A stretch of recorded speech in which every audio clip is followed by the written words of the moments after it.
it's elite drilling time, so, yeah, we're just gonna do it, I guess. So, I think we're gonna still stick with Ben for this one, and we're gonna play it similarly to normal, I guess. Nothing more to say.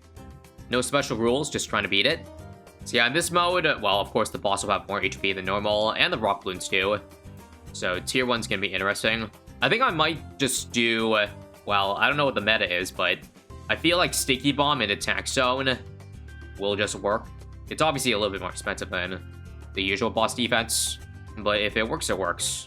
I'm also gonna be doing a Bloon Trap farm, I guess, for this early game farm build-up. I suppose since I also have Ben, I guess I should go for Banks, even though they got nerfed. Kinda sucks, you know, using nerf towers, but it's probably still a little bit better. You think we can get away with a Boomerang and a Dart Monkey early game? Well, I'm gonna try. I think so far from the commotion I've heard, Dreadbloon might just be the easiest boss out there. Like, think about it for elites, yeah. Most of the other, well, all the other bosses, they have like 7 skulls for elite, but they've kept it at 3 for some reason. I feel it could actually make more sense if elite was also 7 skulls, because like, it could cycle through the categories twice. Right now it only does it once for both of them, but that would be a good way to make, I guess, elite harder. So this helps with 23, so I need $1,500, so that'll be mid around 19, I think. This actually might be around 20 buy. I don't know if that's a good round or not. It's also probably best to just wait for the end of the round, yeah. I'll use Ben ability again here, just in case. There's no point selling it mid-round, otherwise the bank gains no interest. So I'll just tank the lives there, and then sell you for you. Oh yeah, don't forget that Let's come earlier, so... I mean, I guess I will go for 2/2 Boomerang. It's really good with the Monkey Knowledge, because if it doesn't get all the Pierce one way around, the Monkey Knowledge allows it to loop a second time, as you see here. I'll bite the bullet. Spend the money early. Should I collect from this bank? How much do we have after the end of this round? 7,600. I think it's one more round. This isn't gonna line up properly for the start of round 40. Or actually, does it? No, it's about right. If it's not ranked mode, we can afford to wait a little bit, so... I'll do one more round, and then cash out. And then we can go for Bloon Trap with the cash money. Yeah, 9k. Alright, so we get a Marketplace and a Bloon Trap, so we'll get some good money for these rounds here. Let's Go would be nice if it didn't go for Bloon Trap, but right now they don't synergize properly, if that makes sense. Oh yeah, don't forget the upgraded Bloons too for Dreadbloon. It makes Bloon Trap an even better choice, because yeah, there's lots of ceramics, which will make you bank. That's a nice positive. We'll also sell the village now, because there's no more discounts to be had over there. Okay, so here we go. 11k to work with, and we'll get a cash out very soon. So I think I can use Sticky Bomb, but then maybe the round will pass, and then I can collect the 10k, and then go for the attack zone. So remember, the attack zone doesn't pop Lead Balloon, so you need to give him Brittlement and or Alchemist buff AMD stacking. We can do both, of course, since I think we have the money. So reminder that AMD is random, so you want to put the Alchemist like here, so that it's guaranteed to drop on only one tower. So right now we can play Elites and then just wait. So again, Rock Balloons don't spawn initially, which is good. Otherwise, we need to get more defense. The thing is, Sticky Bomb is really good for the Dreadbloon, but since it doesn't work on the rocks, then you need something else for it. Unlike most other towers where, like, if you just get Tax Zone, you don't have to worry about the Rock Balloons, because it'll just pop them. I think a lot of people have been saying that, like, Rock Balloons are pretty useless past tier 1 and 2 too, and I would agree. Because it's just kind of like, yeah, too weak at that point. And you have too much other damage. Hey, round, you gonna end? Okay, thank you. So, collect, sell, Tax Zone, and alright, here we go. So, I'll sell 1 to start. And I get B training, I'll go Out Buff, and another AMD. And that's all I need. That's how easy it is with Tax Zone. Again, Embrittlement allows it, and you see the Rock Balloons? Not a problem with that Tax Zone. And that was easy. So let's see, what I should do now. I'll sell the Tax Zone. Just remember, just a reminder, guys, that this is the first week, so it is an easy map. But still, even with that, I think most people can see it's still very simple, because you don't have to worry about stuff like buffs with Lich or stuns with Vortex. And the fact that Dreadbloon moves really slowly too is also a really big benefit. Okay, let me do a bit more selling. Yeah, 2 BRS round 44. This farming is already pretty crazy. I think for Bloon cleanup, I'm just gonna do a Dragon's Breath. Oh yeah, there's a FMO, don't forget. Round 46, huh. Quite early. Maybe I'll retarget the trap to click the insides if it gets it in time. Oh right, forgot. Trojan exists. Yeah, honestly, my farming is pretty out of control. I wonder what kind of interesting tower we can do for tier 2. Cause, I mean, I could just go for the usual Mad plus Avatar Wrath. But I think we know that works in. That might be a little bit too trivial. Maybe we'll go a little bit more off the rails. Ray of Doom, yeah, that would fall in the same category as Matt, though. Ray of Doom is definitely a good option now because of the buff to the single target. So maybe I'll just do that, because I have... Look how much money I have. I might be able to afford it without even selling farms. Maybe this is why they kept nerfing farming options, because even with that, see?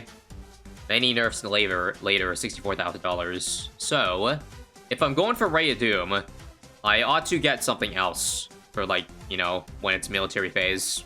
I'll sell these two. And I'll buy... Yeah, I can basically buy Ray of Doom straight up. It's crazy.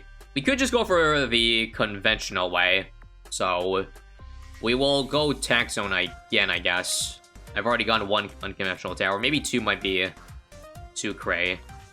Either way, I'll just start the round and see where to go from there.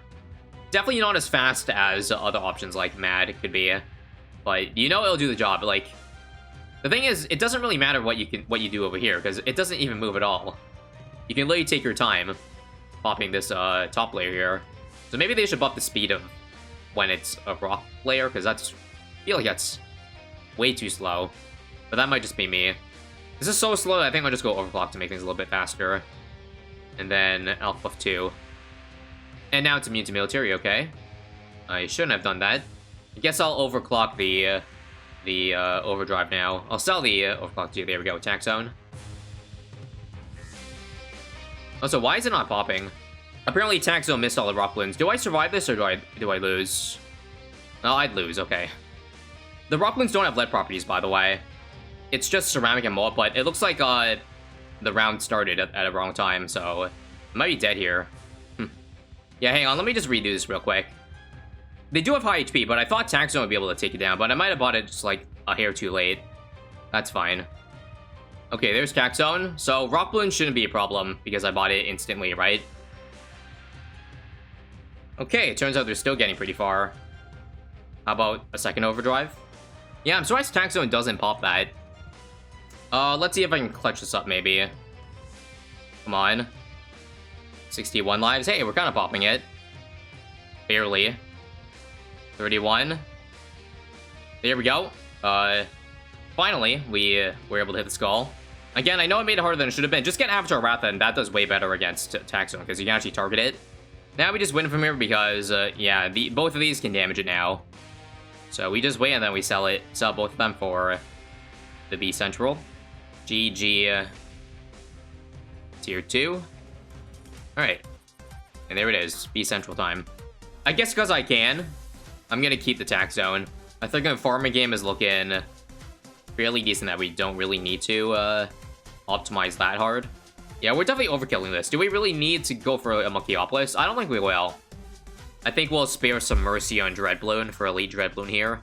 So I think for Tier 3, let's do a Flying Fortress, because I guess I also want a good degree in my Ace Paragon when I get that later. So yeah, I would say that's, you know, different enough. Not the best option for Tier 3, but definitely not the worst. And then we could maybe just go for another makeshift Paragon after the primary part is taken down. Actually, I might not even need a Paragon, yeah. Honestly, I think we just try one of every category. So I'll do Flying Fortress, Tax Zone, maybe, I don't know, Avatar Wrath and Sentry Paragon. So not one tower for the solution, but, you know, one of every category, just so we have something going at all times. I think that sounds pretty fun. We should also go for a Homeland Defense. Yes, yes, yes. And hell, the damage on the Flying Fortress honestly isn't that bad. So as I said, one of every category. I guess I should also just go for a MIP here, just in case the Brittle doesn't. Because, yeah, it's still having immune attacks. I don't know why or where. Because doesn't the Brittle allow it to hit anything?